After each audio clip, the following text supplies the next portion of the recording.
నిజామాబాద్ జిల్లా బోధన్ పట్టణంలోని ఇస్కాన్ కేంద్రంలో శ్రీకృష్ణ జన్మాష్టమి వేడుకలు సోమవారం ఘనంగా నిర్వహించడం జరిగింది. ఉదయం నుండి స్వామివారికి పూజా కార్యక్రమాలు, మంగళహారతుల నీరాజనాలు, భజన కీర్తనలు, పిల్లలచే సాంస్కృతిక కార్యక్రమాలు, భక్తుల హరినామ సంకీర్తనలతో శ్రీకృష్ణ జన్మాష్టమి వేడుకలు రంగరంగ వైభవంగా జరిగాయి. ముఖ్య అతిథులుగా విచ్చేసిన గిర్దవార్ గంగారెడ్డి, అశోక్ ఆత్మ ప్రభు, యాదవ్పతి గోవింద్ దాస్ ప్రభు,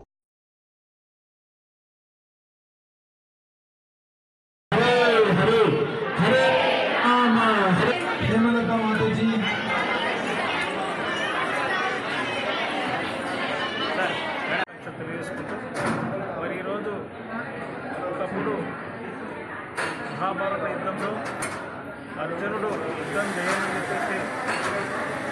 మరి పక్కగా తప్పుకున్నటువంటి పరిస్థితుల్లో అర్జునుడిని కార్యోన్ముఖంగా చేస్తూ ఈ ప్రపంచము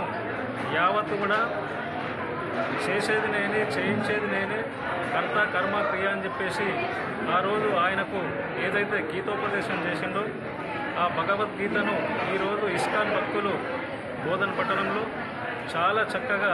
మరి ఈ కార్యక్రమాన్ని తీసుకొని ఎంతో శ్రమకు ఎంతో వ్యయ ప్రయాసాలకు కోర్చి కూడా శ్రీకృష్ణుడు యొక్క మెసేజ్ కానీ, ఆ భగవంతుని మెసేజ్ కానీ, భగవద్గీత యొక్క సారాంశాన్ని కానీ, భగవద్గీత యొక్క విశిష్టతను కానీ ఇక్కడ ఉన్నటువంటి హిందూ భక్తులకు,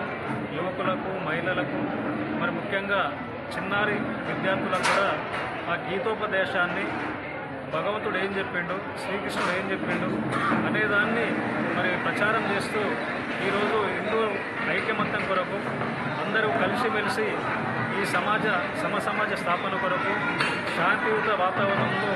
ఈ ప్రపంచాన్ని ముందుకు తీసేపోయే కార్యక్రమంలో భాగంగా వాళ్ళు చాలా కష్టపడుతున్నారు. కాబట్టి ఇస్కాన్ భక్తులకు, పెద్దలందరికీ కూడా ఈ కార్యక్రమాన్ని నిర్వహించే పెద్దలందరికీ కూడా, అశోక్ గారు కానీ వాళ్ళ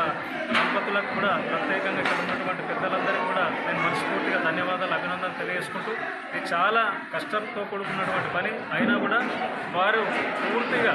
తమ జీవితాలనే సమాజం కొరకు ఈ భగవద్గీత శ్రీకృష్ణుడు ఏదైతే బోధించారో దాని ప్రచారం కొరకు అంకితం చేస్తూ ఉన్నారు. కాబట్టి వారిని